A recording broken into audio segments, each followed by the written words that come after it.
In this video, I will be comparing the universal marine ram mount to the knockoff version that you might find on Amazon. Now I'm going to discuss the construction, the function, the problems, and the possible fixes to those problems. And with this complete overview, hopefully you will have all the information that you need to make a well-informed decision on what works best for you. Now, after I bought this beautiful 1986 Starcraft, I had a decision to make. Do I stick with the standard ram mount similar to the one that I purchased for my old man's boat? Or do I look to save a little bit of cash and explore the knockoff options available on Amazon? With money being tight, I elected to explore the knockoffs. Now, the review of this guy was not so hot, but the solutions seemed rather cheap and doable. So I went ahead and made the purchase. Now, as you can see, the actual dimensions of these mounts are extremely similar, and the differences are really not worth noting. Now, the one thing I am unable to tell you is how this helix mount, or this helix bracket, actually lines up on the original ram mount. What I can tell you is on the knockoff, there is not 4 holes that you can get to line up perfectly, and so there is a need to drill 2 more holes. So this one right here, and this one down here are the natural holes that are in this plate, this top plate. And so what I did is I put those screws in with the lock nuts, and then I drilled down here and here, and so that's this hole right here, this hole right there, and this hole right there. And so, right there and right there, and so it they fit in there, it worked. And I guess what I would say is, yes, it's a little askew. So when you have this, it's not lined up perfectly, right? It's askew on that, but who cares? You got 4 screws there. Honestly, probably 2 would be sufficient. Now, I agree this doesn't look great, but it's a fix, and honestly, look at the boat. Who cares?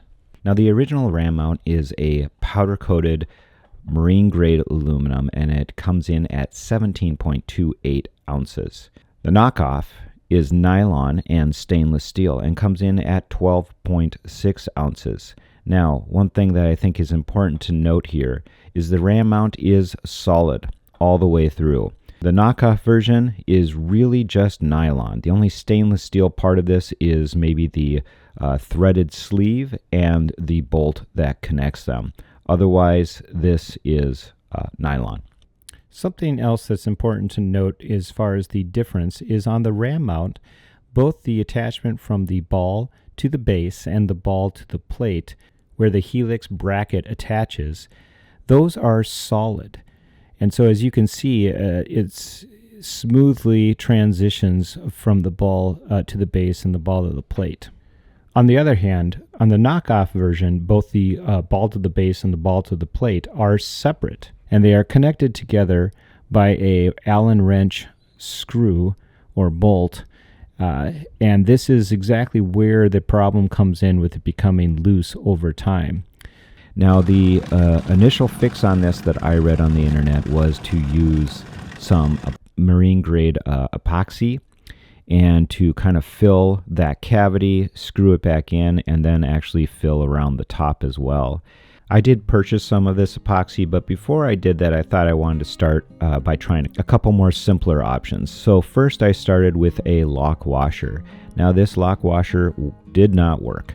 After just a short amount of use, it came loose just like the screw did before, so that did not provide a fix. The second thing I tried was some thread lock. And as you can see here, I'm just applying a generous amount of thread lock onto the exposed threads. This is on the base ball side, and then taking the Allen wrench and just screwing it in and tighten it firmly.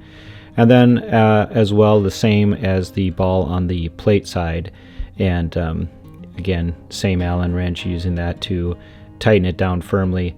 And then after all of that, I let it dry for about 24 hours, and then went back and used some lock nuts to secure the Humminbird mount.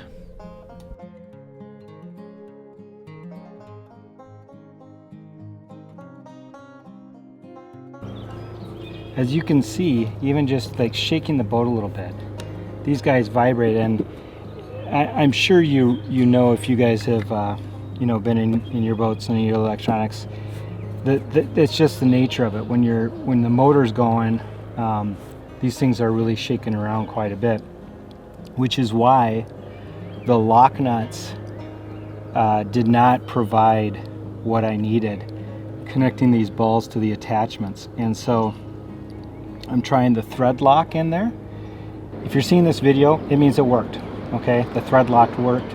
If it did not, you won't see this video. So in summary, the ram mount is heavier, more durable, is built in America, and comes in around $65 to $70, while the knockoff is lighter, made of nylon. Hard to know exactly how durable it is. Will need a little bit of work. You're gonna have to use either thread lock or epoxy to be able to fix the problem where the ball attaches to both the base and the top.